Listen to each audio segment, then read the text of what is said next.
You are listening to From Embers, a weekly show on CFRC 101.9 FM about anarchist and anti-authoritarian ideas and practice. We are broadcasting from the traditional territory of the Anishinaabe and Haudenosaunee peoples on land that has come to be called Kingston, Ontario, Canada, because of the thievery and brutality of the Canadian state and its empire-loving parents. From Embers is about fires, some real and some metaphorical. Fires started generations ago and tended to over the years. Little sparks all across this territory that we hope will grow, spread, and engulf the thieving state called Canada and the capitalist system that has plagued this land since the fur trade.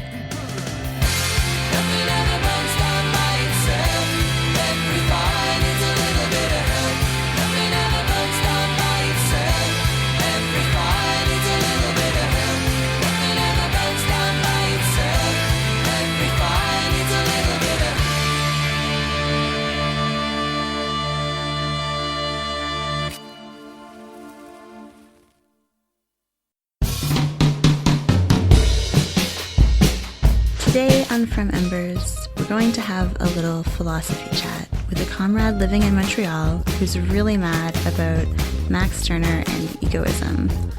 We'll learn his take on this long-dead European philosopher, egoism, anarchist individualism, and the need to talk about and clarify our basic anarchist principles together. I'm pretty present in the interview, so I'm not going to give a whole lot of introduction, but just please don't turn off your device. We're not really debating 19th century philosophy so much as we're having a conversation about what anarchists should do and how we should make those decisions about what to do. These are fundamental questions. This is not a graduate seminar, and we are not some wannabe philosophers talking crap about things that don't matter. This is just one person's attempt to get at what anarchism is and who and what it is for. So here we go. I'm an anarchist. Been living in Montreal for about a decade. And what is the project that we're here to talk about today? Me and several other comrades came together to write our own independent pieces around topics of anarchism and individualism. I wrote my piece as a critique of Max Stirner, and specifically Stirner's book, The Ego in Its Own. So who is Max Stirner? Max Stirner was a 19th century German guy. Max Stirner is a pseudonym. That's what he wrote his book under. He ran in some of the same circles as Karl Marx and Friedrich Engels, and people were called the young Hegelians because they had all been students in one way or another of this guy named Hegel. Stirner in 1844 wrote a book which is pretty much the thing he's known for, is this one book called The Ego in Its Own, or The Ego in His Own, about his ideas about life, the universe, and everything, pretty much. It's a philosophical treatise about what he thinks about everything.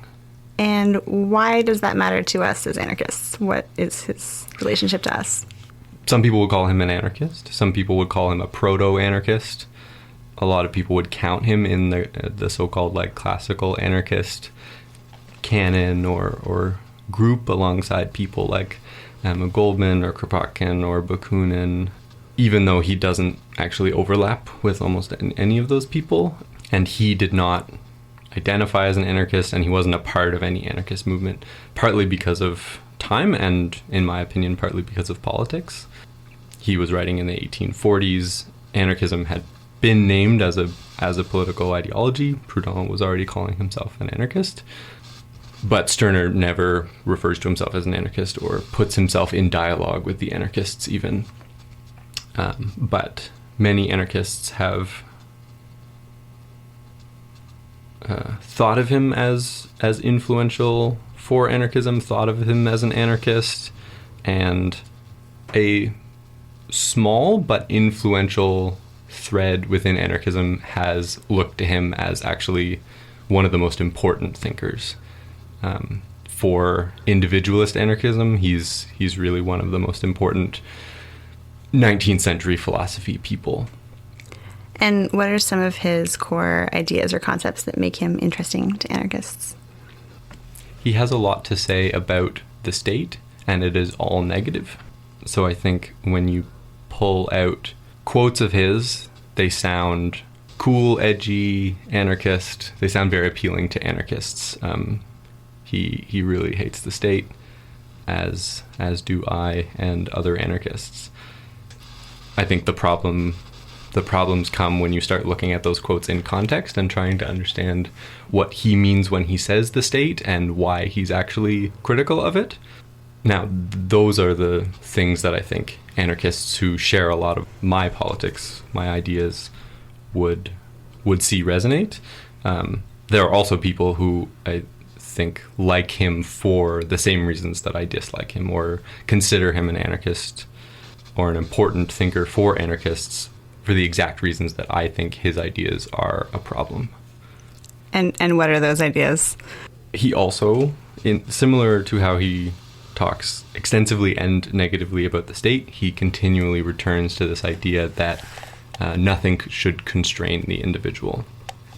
That the individual, and often specifically him, Stirner, he should be completely free and unconstrained in any way, which I think is, for some people, the appeal of anarchism and the central tenet of anarchism, although that is not true for me. So what's your problem with thinking that like the individual is what we're trying to liberate as anarchists? Well, one thing that I think is important for looking at Stirner is that he moves between two modes of individualism, which are actually quite different. And you can see this with a lot of individualist thinkers, anarchist or otherwise. They kind of move between the idea that all humans share their individuality, that human beings are individuals, and that's a beautiful thing, and should be kind of a core and primary lens for looking at our social relationships and how we relate to one another, which I think of as ethical individualism or some kind of pro-individual worldview or something like that. And then there's the mode of what I called, in some kind of overly wordy phrase, amoral solipsism. The idea that it's only me, it's not you and I, and we are both individuals, and we share our individuality, and we should relate to each other in respect of that individuality, but rather that there is only me, and I should figure out what is best for me, and that is all that matters. And that is, to me, the primary mode of Stirner. The ego of the title of his book, The Ego in His Own, that's a translation of a phrase, einzig, I don't know how to pronounce that properly, which also gets translated as the unique. And the reason he uses this word, and the reason the word is unique, but it's also kind of a word for the unnameable, as thinkers sometimes do, is that he doesn't actually see, for much of the book, commonality between individuals. It's not that human beings share the concept of individuality and should respect the individuality of each other, but rather that fundamentally we are incomparable and unique and share nothing. And therefore, the I, the ego, the Einzige, the unique, need only relate to the world as property, which is the second half of the title. Property meaning objects to be dominated, and that includes what we think of as objects. It also includes land, it includes animals, it includes other people, it includes every other aspect of existence, and sometimes it even includes parts of the self. Stirner both rejects any division of the self and then goes on to say, well, my feelings are actually my property, and my leg is actually my property, and these things are actually not myself because I could still be myself and control them and shape them and do something different with them. So they are not myself, they are my property. So in those two modes of individualism, ethical individualism and the amoral, I am the only one who matters, I have kind of different criticisms. in both cases, I think they share fundamental falseness. That is not how I believe the world works. I believe that we do share a tremendous amount with each other. We do have a tremendous amount in common. And that, in fact, we're not even that divisible or distinguishable from each other. When we start actually trying to draw lines between me and the world, as Stirner does and comes up with this problem with his feelings and his leg, it's actually quite difficult to say where the individual begins and ends. And if we start thinking about where do our feelings come from, where do our thoughts come from, where does the food that is processed and becomes constitutive of our body, where does that come from? Everything about us, socially, mentally, physically, is constituted outside of ourselves. If we think of ourselves as only individuals, which at that point I think means we need to stop thinking of ourselves as individuals. The other way I've thought about this is that it's common to think of as groups being made up of individuals, but I think individuals are equally made up of groups, and that individuals are no more fundamental a unit of our relationships, of our existence, than collectivities or groups. So that was like your one kind of individualism and why it doesn't make sense. What's the second kind? Yeah, I guess what I just said was more about individualism of any kind. I think it's fundamentally false, which I think is a bad place to start with our ideas for how to engage with the world. As for the kind of I am the only being, I am all that matters, I am the unique, and I will relate to the world as an owner, which is the kind of central prescription of Stirner, that just disgust me with every core of my being. I do not want to be treated as property. I do not want to be treated as an object. And I see no problem with respecting other people's freedom and dignity by not treating them like property or objects either. In fact, that is how I want to live. I want to live among people who are not trying to dominate and own each other, but rather among people who are trying to respect and empower and build the dignity of and support each other. Do you think there's a difference between doing that for yourself because you want to, because making people happy makes you happy, and doing that for some other external reason? Like, could you be like good to others from an egoist perspective, I guess? Yes. People could fight for the liberation of all. People could fight for an egalitarian and anti-authoritarian form of life. People could make the necessary sacrifices that must be made to bring about a world where such freedom and equality for all people is possible, and call it egoism. But they could also call it many other things that wouldn't lead them to need to articulate it in this very strange and bizarre 19th century philosophy, which also explicitly rejects the idea that people are equal, that people should be free, that we should fight to change the world. There's no shortage of terrible things said in the book, The Ego in His Own, and so making that your Bible for your project of improving the world, while improving the world is the key thing, if people are doing so using that book, I'm not quite sure how they got there. Let's talk about morality, maybe. Sure. Because it just came up. What do you think moral means? What does Stirner think moral means? Is there a difference? And do we need a moral code?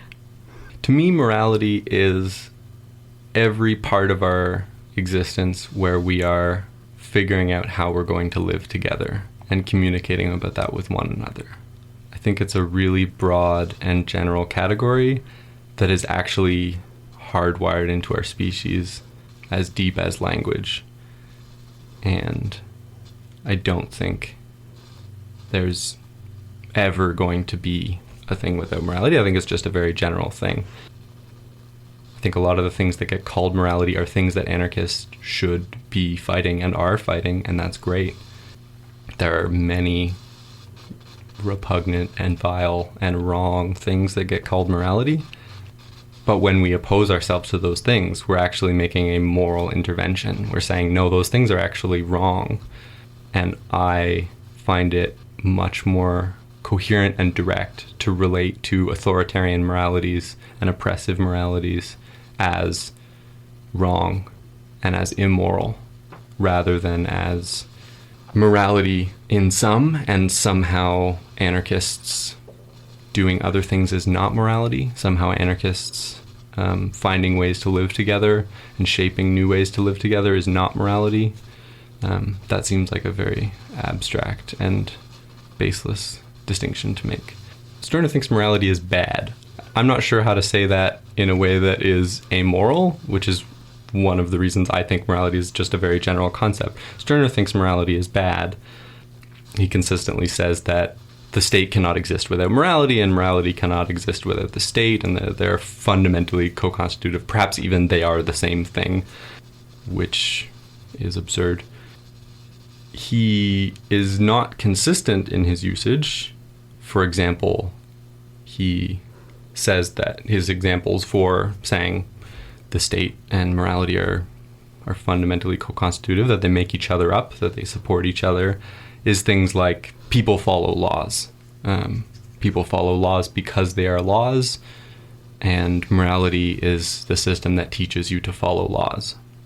He later will say that the solution to the problem of morality is to be selfish and just pursue your own self-interest, and that nothing done in the pursuit of self-interest or with self-interest in mind can be morality. In my opinion, most people follow laws because of self-interest, because there are consequences to breaking the law. Most people follow laws because there's a cop, because there are prisons, because there are judges and courthouses, because there are actual material physical consequences that might or may not be enforced. I think as anarchists who want to overcome state control and who see laws as a fundamental means for enforcing domination, preserving domination, and preventing all people from living in equality and dignity, we need to have a better approach to figure out how people can escape the control of law, rather than just saying, as long as they think in their brain, oh, I'm only following this law for my own self-interest. We don't just want to change the words people say to themselves as they, check to see if there's a cop before they shoplift or run the red or have some fun with their friends. We don't just want them to change their mind to, oh, I'm doing this out of an egoist sense of self-interest. We want to actually break those means of control. I feel like that sort of gets at the difference between what you think is wrong with the state and what Stirner thinks is wrong with the state. Can you talk about that a little bit? Rather than getting all the way into that critique, which is about half of the thing I wrote, I will just say that I think Stirner deeply misunderstands what the state is, and that he rejects and criticizes the state for all the wrong reasons. For example, Stirner hates the state because it made everyone equal, and it absolutely did not. It has not. We've had the state around for a long time, and, well, depending on the part of the world you live in, and we have had inequality throughout.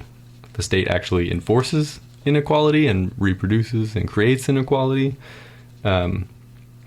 So there's that A level of fundamentally misunderstanding what the state is, and B, that's why he doesn't like the state, because it made everyone equal. As someone who wants equality among people and sees the state as a means of preserving domination and inequality and hierarchy, that is exactly why I reject the state, that it has prevented people from being equal, that it has created inequality and spread inequality and deepened inequality. And there are other things that are wrong with his critique of the state, but that's maybe just one little thing that I'll say about Stirner and the state. Do you not think the state lives partly in our heads? Is there a cop in your head? There is, but there are a lot more in the real world. A difference between Stirner and I is that he thinks the things that happen in people's heads are the actual reality, what is sometimes called idealism, after the philosophy. Not the more common understanding of idealism that, like, wanting things to be better, having ideals is idealism, but in the sense that ideas create reality, and are the fundamental drivers of reality and change. I think that ideas have a relationship back and forth between reality, but that material reality comes first and creates ideas. Ideas can then come to shape reality. So for Stirner, unthinking the state is the primary mode of resistance to the state, struggle against the state, and means of abolishing the state. He thinks that if he decides to only follow laws when it's in his self-interest, that he has abolished the state and is no longer subject to it. Whereas I think that the state is a set of social relationships, a set of material social relationships that is much more complex to abolish. Some of that process of abolition involves doing work on our thoughts and our ideas about what is happening and what is possible, and that is only possible with other people, which is another reason why I think extreme individualism does not help us in our struggles. So while the common metaphor of, like, there's a cop in your head who's telling you can't break the law is important in the sense that we do need to work on our conceptions of what is possible and what is not possible, it's much more important to get the cops off the streets. So do you think there could be anarchism without, like, a book, like a moral code? Like, do you think that Stirner is proposing something that he does not call anarchism, but he's proposing a framework that's like, we should just live for ourselves? Are you proposing, like, the opposite of that? Are you proposing, like, an anarchism that's like, we all agree that anarchism is a particular ethical framework and we assert that as, like, a code that's similar to, like, the Bible or whatever? Or is there something, like, more amorphous than that is anarchism? I think anarchism is in part an ethical or moral mode or style of engagement. No, anarchism will never be the philosophy of one book by which all people live. Partly just because that's never going to happen, like, just as a prediction about the future, that's not going to come to pass. But it also wouldn't be anarchist, because who would write that book? It's interesting when we talk about things like the Bible as a moral code, when what we think of as the Christian moral code, which is actually quite varied, and Christians totally disagree with each other on every moral question. The Bible itself is all over the place. It's a whole bunch of series of stories where we see, the poor rising up and smashing the rich endorsed, and we see subservience to authority and accepting your lot in life and waiting to die, and your just reward will be in heaven. We see everything and its opposite in the Bible, as we see in the ego in its own. So I think when we talk about Christian morality, which is often what people who are critical of morality mean when they say morality, they're referring to Christian morality, and they're referring to, I would argue, even a fairly small subset within Christian morality, despite the fact that there have been many Christians who have gotten abortions, given abortions, enthusiastically supported the right of all people who need or want them to have abortions, people who are talking about Christian morality usually think of it as an anti-abortion position. And that's because of the long moral conversation that has happened through the 2,000 years of Christian history. The anti-abortion people have won at this stage in history. The powerful Christian perspective is that abortion is wrong.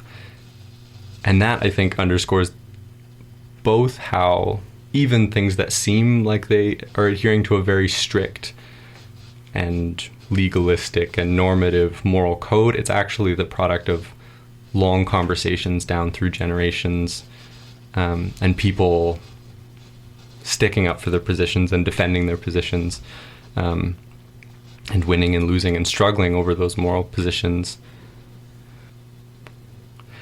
And also the importance of engaging in those struggles ourselves and not rejecting morality as a terrain of struggle, as something to be fought over, because it has real consequences how those debates and struggles come out. Now, obviously, those debates and struggles are much more importantly constituted by people's lives and actions than they are by treatises and books. I think those things are important, but I don't want to give the sense that there are moral philosophers and politicians and priests who have journals and write back and forth, and that's the only place morality is happening. Morality is also happening among the people who have staked the claim that a different world is possible, that we can live differently, that we can live without authority and coercive power, that everyone should have the means of existence, that everyone should have what they need to live in dignity, to live well. And we can see that within the Christian tradition as an example of various millenarian traditions of people who decided to rise up against the people who were oppressing them in the name of Christian morality, and they rose up instead in the name of Christian morality and said, what I take from this is that we are all valid and valuable people, and we will live as equals in freedom, and we will support each other, and we will not oppress each other, and we will build the kingdom of heaven on earth today. I personally am not religious, and I do not believe in God, and so it's a bit odd for me to be constantly using the positive examples of Christian morality, because I do think that religious morality has done a lot of harm, and is primarily a mode of harm, I would argue. But I think even there, we can see a lot of insurgent and liberatory potential and human beings struggling.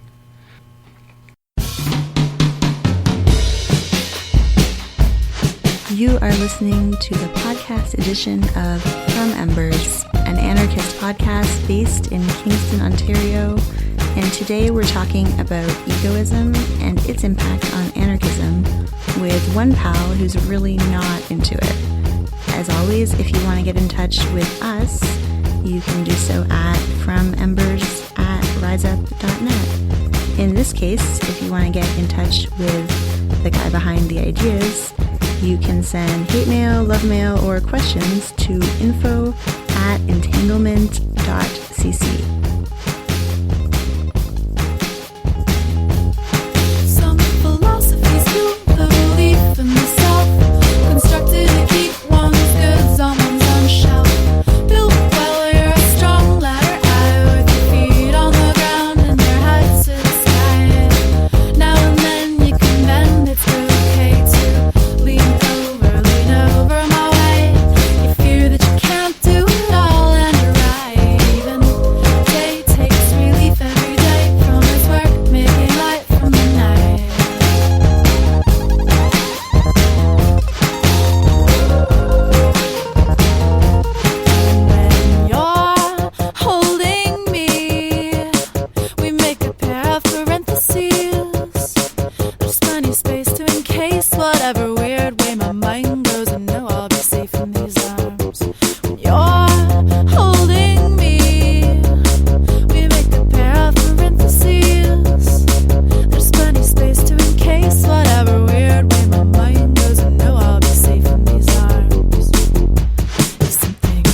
deli aisle makes you cry. Of course I'll put my arm around you and I'll walk you outside through the sliding doors. Why would I mind? Something in the deli aisle makes you cry. Of course I'll put my arm around you and I'll walk you outside through the sliding doors. Why would I mind? You're not a baby if you feel the world. All of the babies, they can feel the world. That's why they cry.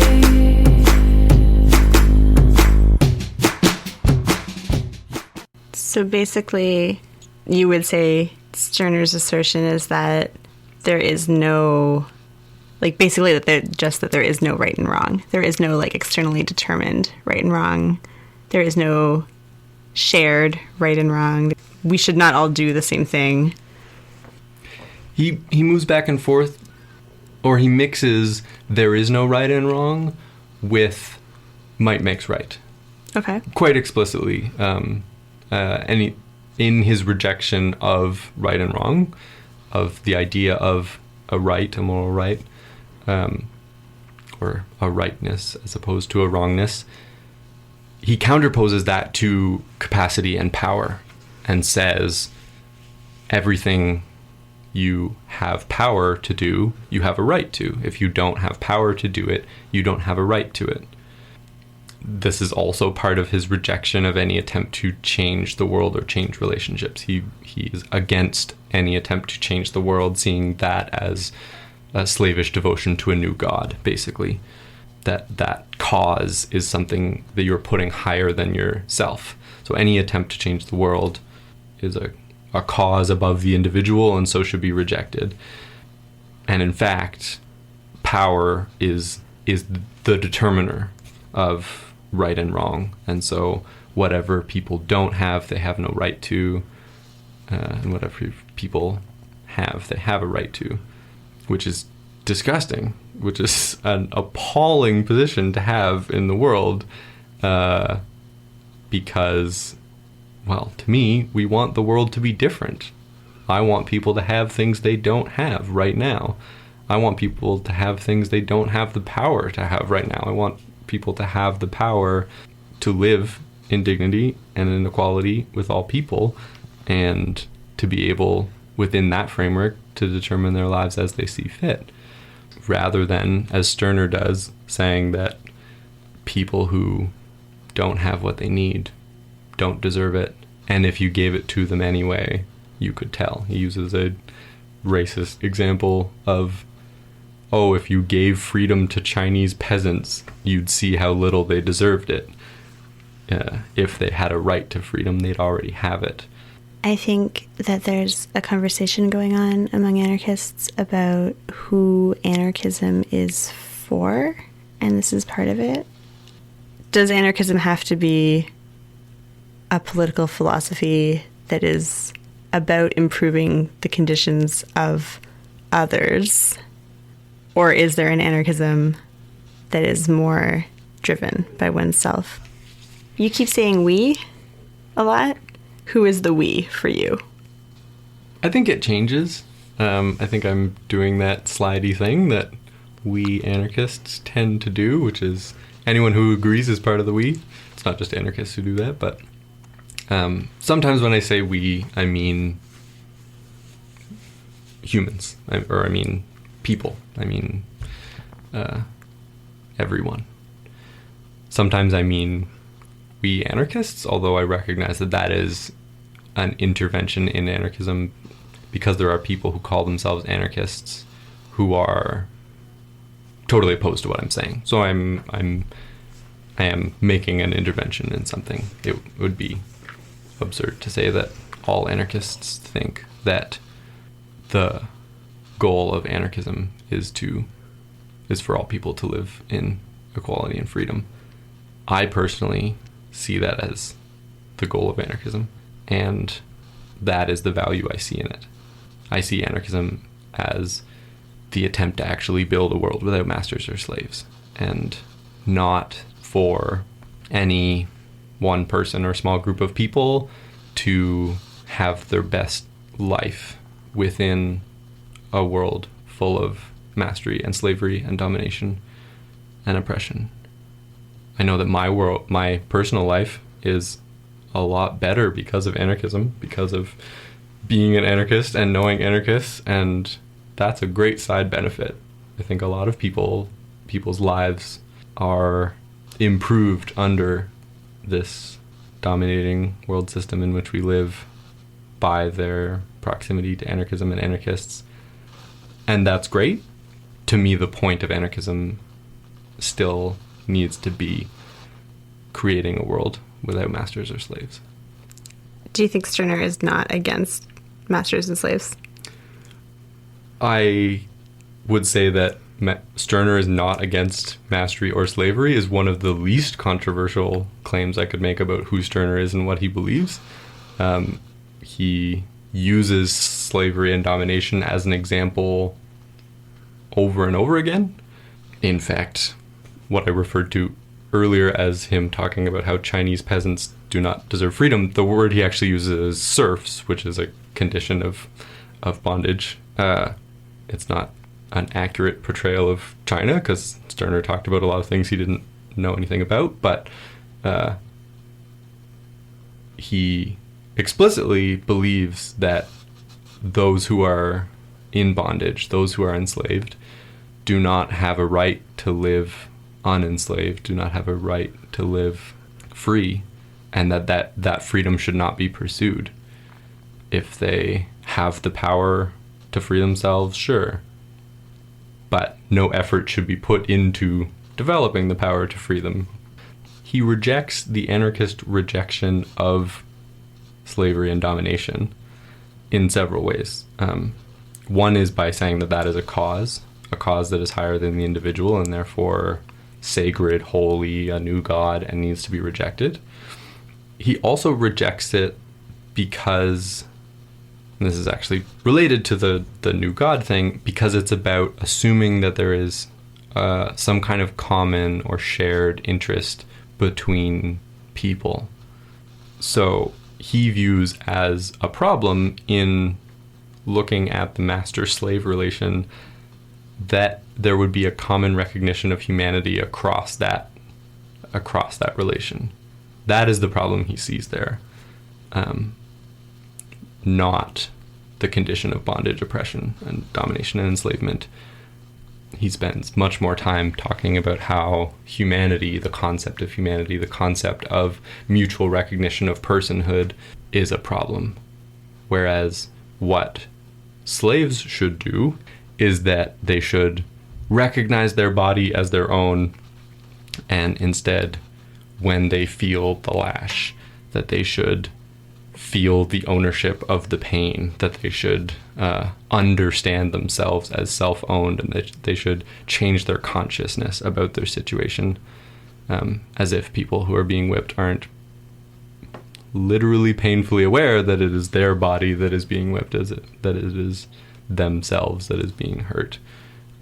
So Stirner's relationship to slavery and domination is not that those relations should not happen, but rather that the people within them should think of themselves as egoists while they participate. I think a lot of people believe that oppressed peoples should lead their own path to liberation and not have it done for them. A lot of us reject some models of doing things for others, right? Like, for example, charity is like fairly widely rejected, I think, by anarchists because it's about doing something for someone else. Is that really so different from like proposing that like the slave should be the one to like remove themselves from bondage if they want to? I absolutely believe that the liberation of the oppressed is something that will be achieved by the oppressed themselves. But that will not come about through individual pursuit of self-interest. As Stirner claims that people are already pursuing their egoist self-interest, that is just the nature of the world, which I wholeheartedly reject, but he believes. I wonder why he thinks people haven't liberated themselves if all that is required is a sense of egoist self-interest. In my opinion, it is not that people have failed to pursue their self-interest or have failed to adequately conceive of their situation as a problem. I think most people are quite aware that their living conditions are awful. Absolutely, people who are in bondage are very aware that their situation is awful and that they would like to change it if they could. The problem is that the whole system is set up so that one's individual pursuit of self-interest does not free oneself from bondage. It reproduces that bondage often. So our long-term collective self-interest is in ending relations of domination, but our individual self-interest is almost never in taking the steps that are necessary to end those relations of domination. If we look at, for example, Haiti, where enslaved people rose up and freed an entire island that was mostly enslaved people and mostly based on the enslavement of human beings from those relations of domination, which is an incredible achievement. They did so through enormous self-sacrifice, and it was not the realization of enslaved people that, oh, they should relate to the world as an owner, like Stirner says, and choose to be free instead, because that wasn't on the table. What was actually required was hundreds of thousands of people putting their self-interest, their very selves, on the line, and often losing their lives in a struggle against slavery, that slavery might be abolished not only for them, but for all people. Wouldn't Stirner just say, like, those enslaved people in Haiti just chose the chance of, like, a truer freedom over the safety of living maybe a safer but still a more terrible life in bondage, and that could be, like, self-interest, even if there is great personal risk, that could still be, like, a more joyful life, a better life, a choice that was for oneself? I mean, there's kind of a fundamental issue here. If egoism means whatever people have ever done and ever will do, it's not a very useful set of ideas, because we didn't need a book, and it doesn't change what happens in any way. If I just say, oh, I have a new thing, it's called Trakoto, and Trakoto means everything everyone has ever done and ever will do. People should be Trakotoists. What have I given to the world? So when egoism is in that mode of, oh, people were just being egoists because people are only ever egoists, and I'm going to assert that against all evidence, I don't see it as very useful in any way. When it's in a more specific mode, I think it's quite clearly against the idea that you would do something like risk death rather than choose to materially benefit oneself by collaborating with the enemy, rather than choosing to have what relative comforts one could have in certain situations. For example, again, in Haiti, slaves were occasionally able to buy themselves out of slavery, and often did so by and tended to after they had purchased themselves out of slavery, by being overseers of other slaves and by contributing to the enslavement of others. Now, we can do a lot of rigmarole to say it's not in one's self-interest to do those things to other people because it's really bad for you. This is something I certainly believe, but I think we end up stretching self-interest at that point to mean anything and everything. So if giving one's life so that other people might live to see a world without slavery means individual self-interest, I'm not sure what doesn't mean individual self-interest at that point, and therefore how individual self-interest could act as a guiding light or a helpful factor in decision making. That seems really not what I think most people would count as individual self-interest, and I don't think it's what Stirner would count as individual self-interest, except when he's in his priests are egoists mode of everyone's an egoist, and anything that ever happens is an egoist because it's all egoism already. Does Stirner actually matter? Like, do you think contemporary anarchism is actually reliant on these ideas? For the most part, no. I have spent a lot of the last couple of years being really invested in what Stirner thinks and what people who like Stirner think. And in most measures, that is a deeply irrelevant waste of my time. He's a long dead minor philosopher. That's definitely true. The ways in which it does matter is the ways in which these ideas, through not being critiqued, have filtered down to us, often in ways we're not aware of.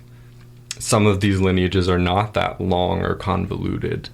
Wolfie Landstreicher, who's a major figure in anarchist writing in the last 30 years, is a big-time egoist superfan of Stirner.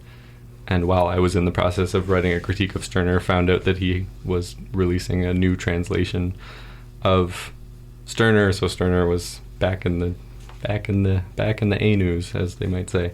So I think a lot of things that I read as someone who's learning about anarchism, who's kind of being socialized into the norms and ideas of like what do anarchists think, what is anarchism. I think I learned a lot of things that come from Stirner without knowing that they came from Stirner until I read Stirner originally, or until I was aware that, until I was able to recognize the connection, the references. What are some of those things? For example, the phrase prison society, which is kind of I thought of it as like a weird hip little like 21st century insurrectionary buzzword, sloganeering. It's actually from Stirner. That's a really small example. One of the bigger ones is that there may be an earlier example, but I'm not aware of it, of someone making the distinction between insurrection and revolution, as a revolution is something that tries to change social conditions to something else and is therefore bad, whereas insurrection is something that seeks to stir up and mess with social conditions but not actually change things and is therefore good.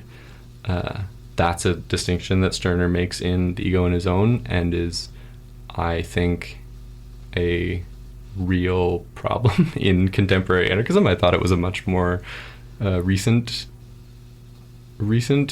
set of ideas. But yeah, so underlying that is the more general idea that attempting to change social conditions is itself authoritarian, which leads a lot of anarchists into a state of inactivity and neutrality and a critical posture, but not actually any interventions in the world and attempts to shape the world moving forward. I think it's one of the things that brings people into nihilism, which is another subcurrent in the anarchist river that I think is quite problematic. The idea that any limits on the activity of the individual is the state, or is the cause against which anarchists are fighting, is again not limited to Stirner, but I think is reinforced by Stirner, and is definitely something that comes up in anarchism and is a problem. For some reason, we don't have trouble with that when it comes to questions around violence and nonviolence, and how violence is obviously a limit on the capacity of certain individuals. But when it comes to limiting the freedom of certain individuals by asking them to change their behavior in certain ways. That some anarchists have a lot of resistance to that on the basis that that is a constraint on the individual and a limit of their freedom, and therefore un-anarchist. Isn't individualism a fundamental tenet of anarchism? This is a question I have. Individualism has always been a current within anarchism. I think historically that's pretty inarguable. Whether individualism is a core tenet of the kind of theory of anarchism, not just historically, but insofar as we're building some kind of a sense of a coherent system of thought called anarchism, is individualism an inherent part of that, or a central part of that? I think a lot of people would say yes. I'm not sure if I would. Certainly, when I'm talking about individualism not being important, I'm not rejecting the idea that people experience much of their lives through the lens of the individual. I'm certainly not saying that all human beings should be the same, that is somehow better or more anarchist, or that all human agency should be somehow codified or structured by abstract and alienating processes that are good because collective, like collectivity is a value of mine, but just because something is collective or group or massive or larger than the individual certainly doesn't make it have value inherently. Is there a difference between individualism and egoism? Yeah, there are definitely individualists who hate Stirner and think he's bad. There are even some who reject morality who think he's bad. But there's a lot of overlap. I think a lot of individualists who are very solidly within the realm of ethical individualism, who see ethics and respect for individuals and individuality as really the foundation of their ideas, would really recoil at a lot that's in Stirner, because it's so often about treating people as property and domination and just getting whatever you can from other people. A lot of ethical individualists, which is a term I'm putting on people that they wouldn't necessarily put on themselves, are not pro-selfishness, whereas Stirner is absolutely pro-selfishness. That's the point. That's what we should be doing. He's much closer to like Ayn Rand and objectivism and like capitalist libertarians, those sorts of people, than he is in some ways to other anarchist individualists who want a world without masters and slaves, want a world without domination, and see that as achievable alongside and via respect for the individual as the basis of society, basis of social relationships. What do you hope will come of writing this text? I hope that people will push back against the aura of respect around Stirner and egoism, that we can build a collective critique of these ideas and build it into our communities and into our movements, rather than what I see now as kind of a mostly uninformed aura of chic or respect that kind of exists around these ideas. If people can respond when someone's like, Stirner says we should all be free from the domination of the state, someone might be like, wait, but doesn't he actually also say that he just wants to dominate other people and has no interest in their freedom or being equal with them? Which is a thing he says. And I hope that a better politics around individualism and collectivity, freedom and equality, the attempt to change the world versus the attempt to live the best lives we can in the world as it exists, which are often tensions within anarchist discussions, that those discussions can be moved forward, because those are the actual crucial questions. Like, as you say, Stirner doesn't super matter at the end of the day. What really matters is building a social force that can overthrow domination. When is the text you're writing coming out, and how can people find it if they want to read more about this, find out more about this, and also read the other texts in the volume? I really, really hope that it will be available by the time you're hearing this interview. It should be available. If it's not available right now when you're hearing this, it should be available very soon. Our intention has been to publish summer of 2018, and as often happens, we've hit some snags, but it should be available soon. You can read it on the internet at entanglement.cc, and